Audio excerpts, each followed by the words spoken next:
नमस्कार दोस्तों, स्वागत है आप लोग का एक बार फिर से द IR शो में। दोस्तों आज हम लोग थोड़े एक अलग टॉपिक के ऊपर बात करेंगे, क्योंकि ये टॉपिक जो है वो काफ़ी ज़्यादा जो है इस समय सुर्खियों में चल रहा है। और वो ये है कि एक सोलर स्टॉर्म है जो कि पृथ्वी की तरफ जो है आ रहा है। और आज मंडे के दिन, जिस दिन मैं इसको रिकॉर्ड कर रहा हूँ, तो हो सकता है कि उस समय या उसके कुछ समय बाद ही जो है ये पृथ्वी से टकरा भी जाए, क्योंकि इसकी जो संभावना थी टकराने की वो संडे को थी और मंडे को थी, तो संडे को तो टकराया नहीं। तो मंडे को आज 12 जुलाई को टकराने की संभावना है।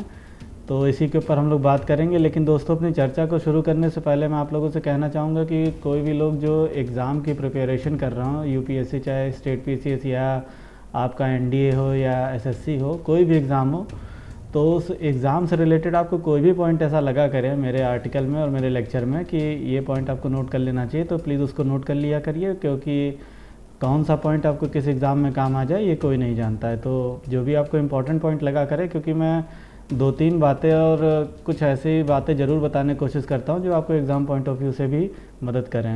तो इसलिए जो आप लोग को ऐसा इंपॉर्टेंट पॉइंट लगे उसको जो है तुरंत जो है नोट कर लिया करिए, ताकि आपके एग्ज़ाम में वो काम आ सके।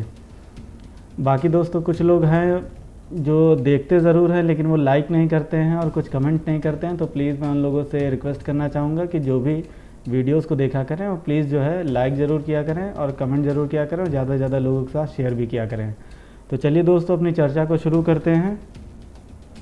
यहाँ आप देख सकते हैं इंडियन एक्सप्रेस का आर्टिकल है, solar storm heading towards earth likely to hit today can affect GPS and mobile signal. तो अब इस आर्टिकल में हम लोग यही जानने की कोशिश करेंगे कि सोलर स्टॉर्म होता क्या है, कैसे फॉर्म होता है, इसके इम्पैक्ट क्या क्या हो सकते हैं।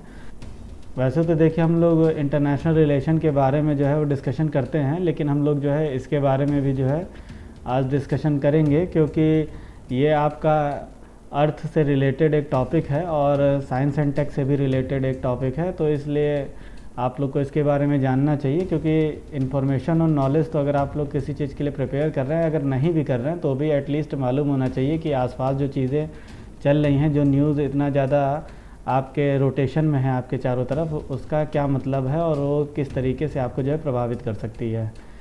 तो चलिए देखते हैं। तो सोलर स्टॉर्म की अगर बात की जाए दोस्तों, तो ये आप यहाँ डायग्राम देख सकते हैं। यहाँ आपके राइट हैंड साइड पे जो है, यहाँ आप देख सकते हैं ये सन है आपका, और यहाँ से जो आप ये देख रहे हैं जो कर्व के रूप में जो ये निकल रही हैं, ये आपकी सोलर फ्लेयर्स हैं और इसी को सोलर बर्स्ट भी कहते हैं। जब एक्यूमुलेशन हो जाता है गैसेस का, और क्योंकि आपको मालूम होगा कि न्यूक्लियर फ्यूज़न की जो है नाभिकीय संलयन जिसको कहते हैं, उसकी सबसे ज़्यादा क्रियाएं जो हैं वो यहीं पे होती हैं। सबसे ज़्यादा उसके रिएक्शंस जो हैं वो सन में ही होते हैं। तो जब वो रिएक्शंस बहुत ज़्यादा बढ़ जाते हैं, उनकी इंटेंसिटी बहुत ज़्यादा बढ़ जाती है गैसेस की एनर्जी की, तो वही क्या होता है कि वो बर्स्ट के रूप में जो है वो रिफ्लेक्ट होता है और उससे जो फ्लेयर्स निकलती हैं, ये सब आप जो देख रहे हैं ये सब फ्लेयर्स हैं।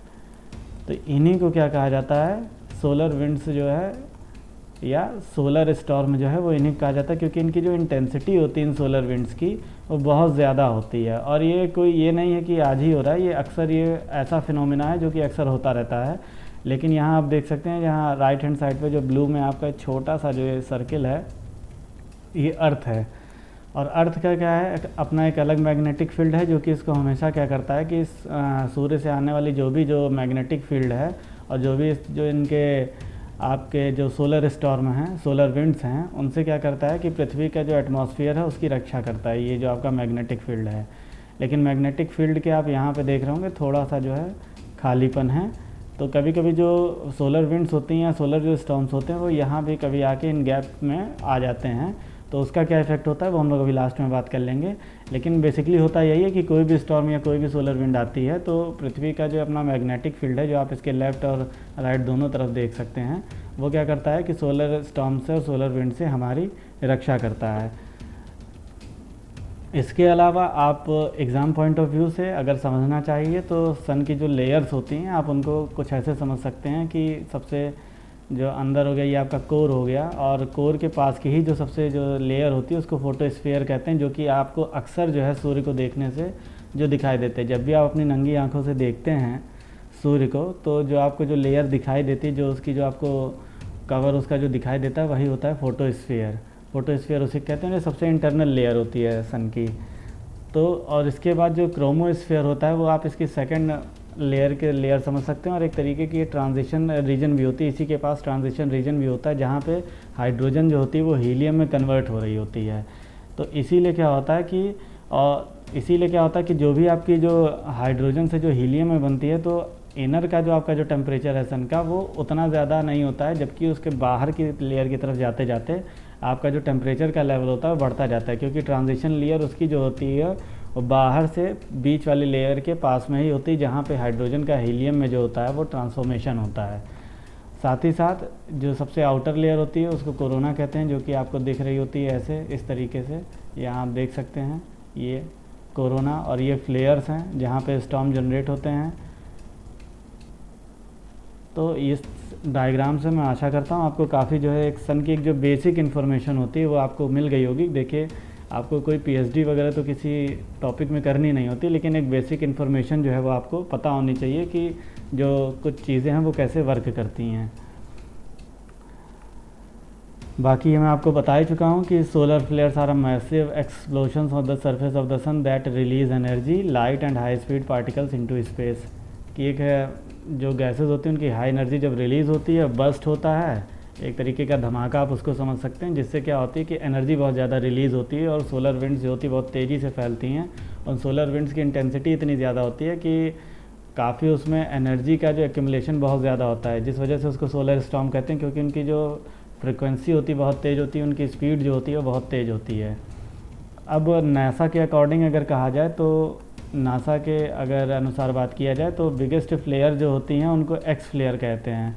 इन्होंने जो इनकी फ्लेयर्स होती हैं सन की, जिनको आप यहाँ देख सकते हैं, ये इनको इन्होंने कैटेगरी में डिवाइड कर दिया है, जिनको A B C D E F करके इन्होंने बांट रखा है। और उसमें जो सबसे ज़्यादा जो इंटेंसिटी वाली जो फ्लेयर होती है उसी को एक्स क्लास कहते हैं, उसी की कैटेगरी जो है उसी को क्या कहते हैं, एक्स कैटेगरी कहते हैं। और एक्स कैटेगरी में जब उसको X1, X2, X3 कहते हैं, तो वो उसकी इंटेंसिटी को बताता है कि एक्स क्लास में भी जो फ्लेयर है उसकी इंटेंसिटी कितनी ज़्यादा है।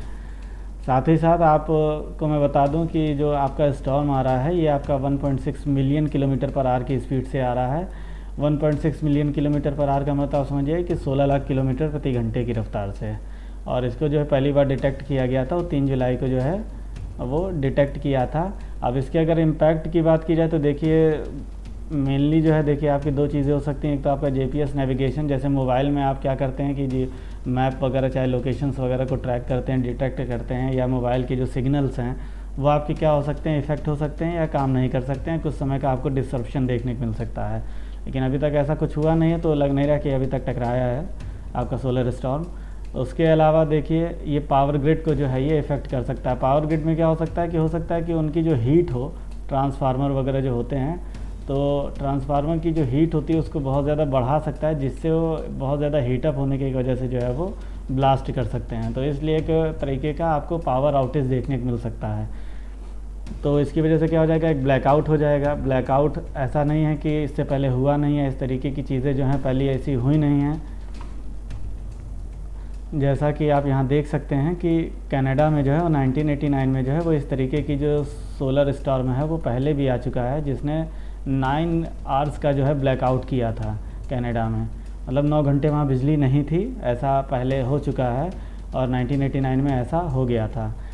तो अब सोलर स्टॉर्म की वजह से क्या होता है कि देखिए ये तो हुआ है, डिसरप्शंस तो हो भी सकते हैं, साथ ही साथ एक आप कह सकते हैं मैजिकल फिनोमिना भी जिसको कहा जाता है, नॉर्थ एंड साउथ पोल में भी होता है। आप लोग को याद होगा जब मैं आपसे बात कर रहा था शुरू में ही, तो मैंने आपको ये बताया था कि कुछ जो विंड्स और जो फ्लेयर्स होती हैं वो इनके नॉर्थ और साउथ पोल के जो टिप पॉइंट होता है वहाँ पे भी चली आती हैं। तो इससे क्या होता है कि इनका एक्यूमुलेशन यहाँ पे हो जाता है, और यहाँ एक्यूमुलेशन होने की वजह से ये पृथ्वी का जो मैग्नेटोस्फीयर है, जहाँ पे आयंस का जो होता है एक्यूमुलेशन ज़्यादा होता है, वहाँ पे जो फ्लेयर्स होती हैं पृथ्वी के मैग्नेटोस्फीयर से जो है टकराती हैं, और वहाँ पे आयंस के आपस में एक्टिवेट होने की वजह से क्या होता है कि मैजिकल फिनोमिना क्रिएट होता है, जिसको ओरेसिस कहते हैं। अब ये एक तरीके की लाइटिंग होती है जो कि काफ़ी सुंदर दिखती है। यहाँ आप देख सकते हैं ये कुछ इस तरीके का फिनोमिना होता है जो काफ़ी देखने में सुंदर होता है, और ये आपको नॉर्थ पोल और साउथ पोल में ही देखने को मिलेगा। नॉर्थ पोल में जो है इसको ऑरोरा बोरियालिस कहते हैं, और साउथ पोल में इसको जो है कहते हैं ऑरोरा ऑस्ट्रेलिस। याद करने का सबसे अच्छा तरीका यह है कि ऑस्ट्रेलिया आप जानते हैं साउथ में है, कि जो लाइटनिंग जो आपको साउथ के पोल में देखने को मिलती है उसी को साउदर्न लाइट्स या कि ऑरोरा ऑस्ट्रेलिसिस कहते हैं, और जो नॉर्थ में होती है उसको बोरेलिस कहते हैं। तो ये हुआ आपकी total exam point of view से नॉलेज कि ये अरोराज क्या होते हैं, ये आपको मालूम होना चाहिए। तो ये भी क्या होता है, सोलर स्टॉर्म और सोलर विंड की वजह से ही होता है। बाकी ये जो सोलर स्टॉर्म आ रहा है ये आपका 1.5 क्लास का है, 1.5 क्लास प्लेयर का इसको जो है घोषित किया गया है नासा के द्वारा। और मैं आपको बता चुका हूँ कि जो जैसा नंबर होता है वो उतना ही ज़्यादा इंटेंसिफाइड होता है। जैसे X1, X2, X3, X4 होगा, तो X3 जो होगा वो X2 से ज़्यादा होगा इंटेंसिफाई, X1 जो होगा वो X2 जो होगा वो X1 से ज़्यादा होगा, 3 जो होगा वो 2 से ज़्यादा होगा। तो ये रही इन्फॉर्मेशन, क्योंकि हो सकता है एग्ज़ाम वगैरह में पूछ ले कि रिसेंटली जो आप X 1.5 क्लास प्लेयर जो सुन रहे थे ये क्या था। तो एग्ज़ाम्स में इस तरीके के क्वेश्चंस आ जाते हैं, तो बेसिकली उन सब चीज़ों के लिए तैयार रहना चाहिए। और इसका देखिए बहुत ज़्यादा अगर कोई बहुत ज़्यादा बुरा इफ़ेक्ट पड़ेगा तो यही होगा कि आपके मोबाइल्स के जो सिग्नल वगैरह होंगे वो डिस्टर्ब रहेंगे, और हो सकता है कि जो लाइट का जो आउटेज है वो आपको देखने को मिले, मतलब ब्लैकआउट हो जाए। हो सकता है 2 घंटे के लिए, 3 घंटे के लिए या 4 घंटे के लिए। बाकी इससे ज़्यादा इसका कोई इफ़ेक्ट नहीं होने वाला है, तो ऐसी कोई परेशानी की बात नहीं है। आशा करता हूँ दोस्तों आज जो डिस्कशन मैंने आपके साथ किया आपको पसंद आया होगा। और दोस्तों प्लीज़ वीडियो देखने के बाद इसको लाइक ज़रूर किया करिए और कुछ कमेंट ज़रूर लिखा करिए। कोई भी अगर आपके मन में अगर कोई भी अगर ऐसी बात आती है जो आपको लगता है कि लिखनी चाहिए तो उसको ज़रूर लिखा करिए और शेयर किया करिए ज़्यादा से ज़्यादा, ताकि ज़्यादा से ज़्यादा लोग चैनल से जुड़ें। बेल आइकन को प्रेस करना ना भूलिए। थैंक यू दोस्तों, thank you for watching the video. जय हिंद, जय भारत।